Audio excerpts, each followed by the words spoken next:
So tuluyan ng balik Phoenix Super LPG Fuel Masters. Itong si Jonathan Williams.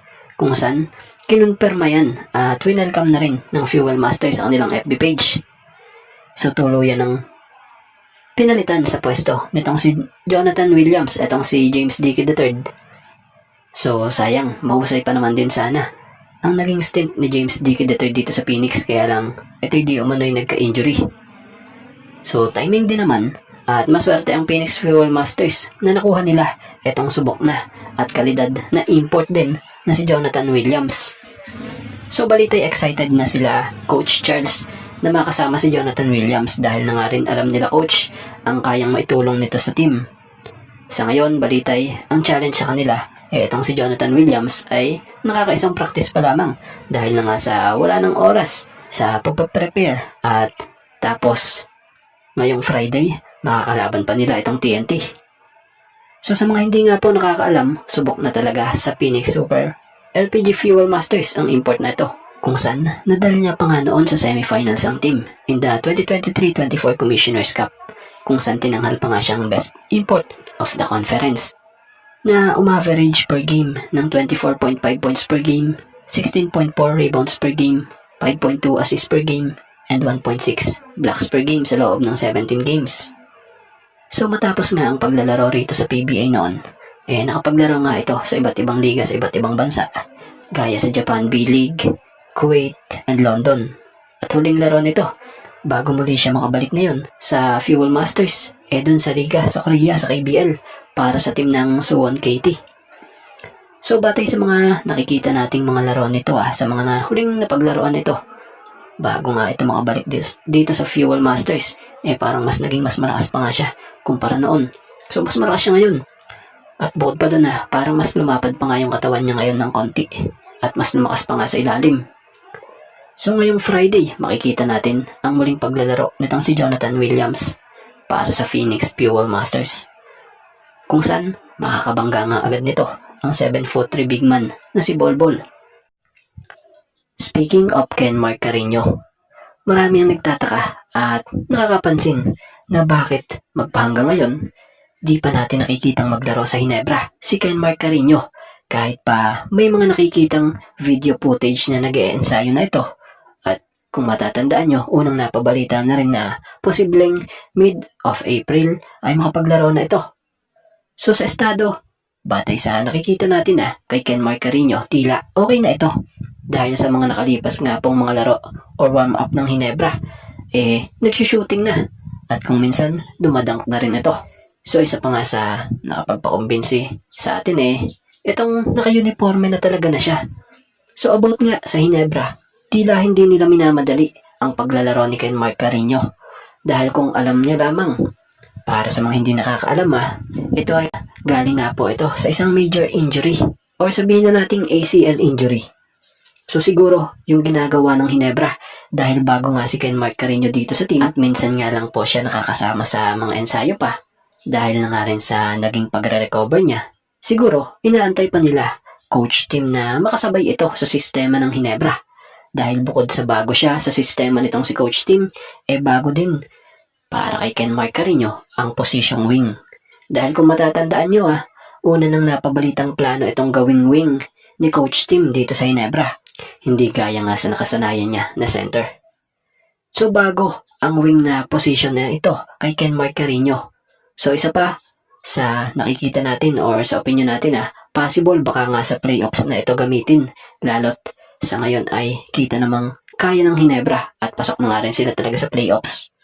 So kagandahan kay Ken Mark, kung halimbawang sa playoffs siya isabak nitong si coach team, maninibago mga kalaban dito kasi pwede itong maging advantage ng Hinebra dahil hindi nga alam ng kalaban yung galaw ni Ken Mark sa Hinebra dahil hindi nila ito nakalaban ng elimination. Bukod pa doon, mas lalaki pa sa playoffs ang lineup ng Hinebra dahil sa wing na nga po ang position niya. Imagine nyo na lamang pag nasa sa loob halimbawa yung RJ sa point guard, Scottie Thompson sa shooting guard, tapos pagdating na sa wing, andito na yung isang 6'8" na Ken Mark Carino. Sabayan mo pa ng 6'7" power forward, maalin kay Isaac Go or Troy Rosario. Plus, 6'9" center Japet Aguilar, ay panigurado hirap ang kalaban dito dahil sa laki ng kanilang mga tao. So panigurado, may importanteng pinaglalaanan ang Hinebra sa paggamit kay Ken Mark Carino. Kaya hindi nga nila minamadali ito. So mas maganda yung mas ready at nakapahinga talaga ng maayos bago sumabak, diba? Sa mga laban na talagang mabibigat. So kayo, ano sa tingin nyo, opinion nyo Dapat na bang gamitin talaga ng Hinebra si Ken Mark Carino ngayong elimination? Or mas magandang ireserba na lang siya para sa playoffs? This ongoing ang PBA conference na ito sa 2026 PBA Commissioner's Cup sa Season 50. Kung matatandaan nyo, simula nang mangyari ang laro ni Scottie Thompson versus SMB na ito, kung saan kumabada siya ng 3 points, 6 rebounds at 4 assists. Biglang nagsilabasan o nagsimula ang napakaraming pambabash at kritisismo dahil sa nilaro nga nito noon. So nung panahong ito rin yung panahong kakabalik lang niya mula sa pagre-recover dahil sa nangyaring elbow surgery ito. So yun nga, ang hindi maintindihan ng ibang fans. Yung mga bashers, given na yan. Kahit maganda or pangit nilaro ng isang player, automatic na sa kanila, mamumula yan. Pero sa kabilang side naman, may napansin tayo na hindi naka-apekto kay Scottie Thompson ang naging pambabash ng ibang tao.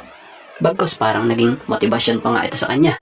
Kung saan, sa mga sumunod ngang laro, ay doon na nga po nagbumuli yung sigla ng kanyang laro. Kapansin-pansin din na malaki ang naitulong sa adjustment ng posisyon at rotation ni Coach Tim sa Barangay Hinebra. Kung mapapansin nyo laking bagay nito. Gumaganda na muli ang laro ni Scottie Thompson ngayong hindi na siya ang primary ball handler ng team.